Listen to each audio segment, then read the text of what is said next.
Good morning guys! Magluluto ako ngayon ng almusal. Gising na kaming dalawa ni Bunso at sabi niya magprito daw ako ng talong tapos itlog. Ang favorite niya ay sunny side up pero scramble ang gagawin ko. Kasi nagsasawa na ako sa sunny side up dahil pag weekdays, yung sunny side up ang pinakamadaling lutuin sa lahat. At sinama ko na rin tong tuyo na nabili ko nung isang linggo pa. At tapos na! Bunso, kain na tayo!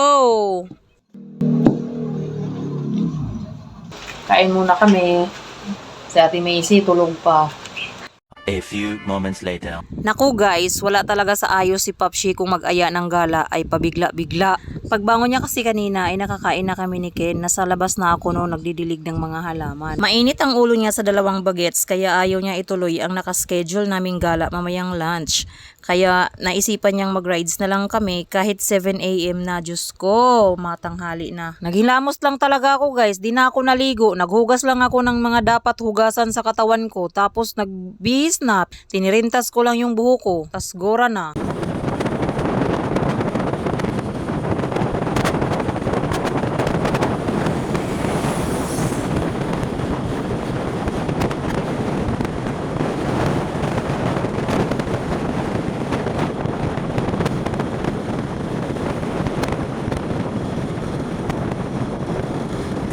Tigil muna kami. Masakit na yung puwet ko. Nasa Tanay na kami. Oh. Sarap magpahinga. Masakit na kasi yung puwet ko.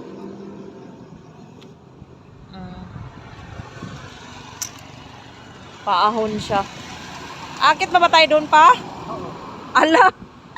Anong oras na? Oras ba? 9. Saktong 9. Ang sarap magmuni-muni dito.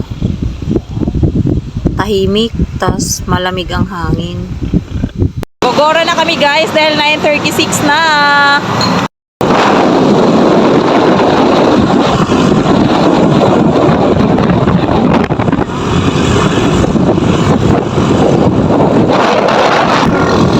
Ito na yung kinainan namin nung ano ba yun pa? Father's Day na yun. Father's Day yata yun eh. Yan kami kumain dyan. Oh, yan oh. Ayan, epic. Ayan oh, epic. Ano naman kami dito sa nakakamanghang tanawin. Ang ganda-ganda. Oh.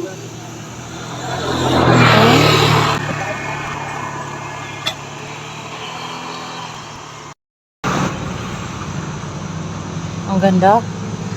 Napatigil talaga kami dito kahit mainit kasi ang ganda. Mainit na dahil alas 10 na pero malamig lang hangin.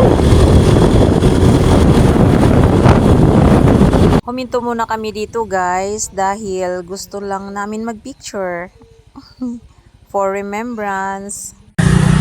Nandito na rin lang kami. Bumili na lang kami ng bukayo para pasalubong sa mga bata. Daming buko.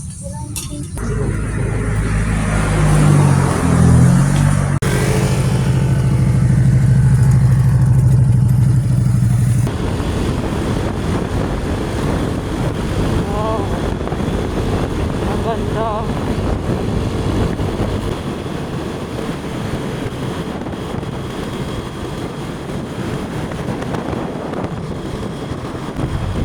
Ganda ng panahon.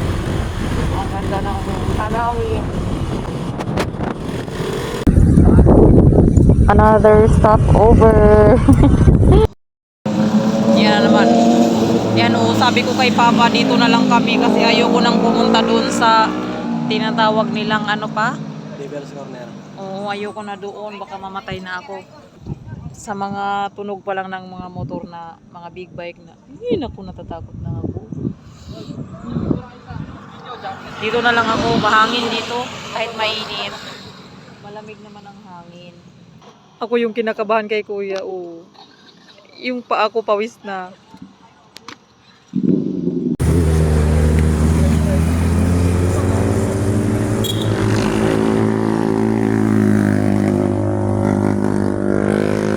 Ano? Tuloy pa tayo doon? Nakita mo yung mga dumadaan, natatakot Natatakot na nga ako eh. Wala pa tayo sa Devil's Corner eh. Anak ko, Diyos ko, di bali na. May mga anak po ako naghihintay sa akin. Guys, inaya ko na agad si Papa na umuwi kasi tanghali na. Tsaka takot ako dun sa sinasabi niyang Devil Corner. Nakaramdam na rin kami ng gutom guys, kaya maghanap kami ng mga kainan. At itong Boynita Bangus Tilapia Ihawan ang gusto naming i-try. Mukhang kailangan namin ng mahabang pasensya sa paghihintay dahil marami kaming nasusundang mga nakamotor o muna kami dito sa may kainan kasi gutom na kami. Marami pa palang bakanting tables. Akala ko puno na dahil marami nang nakapark sa labas. Di naman pala pumasok yung karamihan. Tumambay lang sa labas. Diyan sa may baba, nagpapahangin habang nagyoyosi.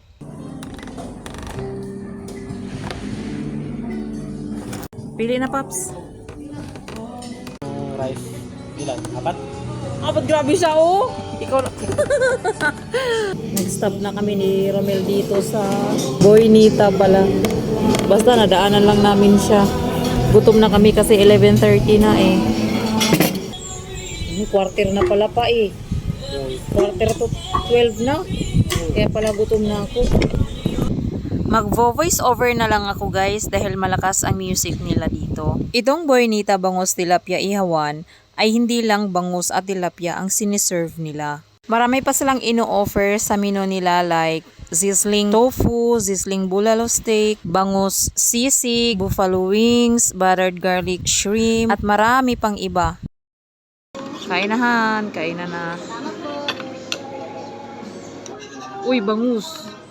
Wala yan sa sisig. Nagulat naman ako sa inihaw na pusit nila guys. 350, ayan oh. Tapos, nung sinerve. Tapos, tingnan mo. Walang ulo. Napangiti na lang si Papshi. Wala siyang pake, oh. Kakain na lang kami. At nang makauwi na dahil pagod na ako. Tapos na kami, guys. Di namin naubos. Para lang yan sa dalawa. Bayad na, Paps. Uwi na kami, alauna na.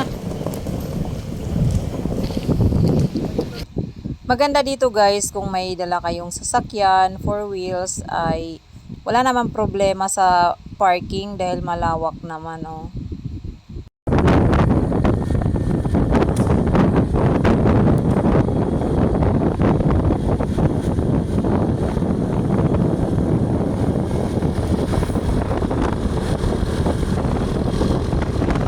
At napahinto nga kami dito dahil may nakita akong nagtitinda ng kaimito. Miss na miss ko na yung ganitong kaimito eh. Dahil ang lagi ko nakakain ay yung usual na green lang. 1 kilo.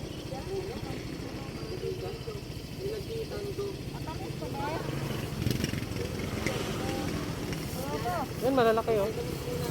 Malalaki. Yan, ganyan. Ganyan kalalaki. Pwede na yun.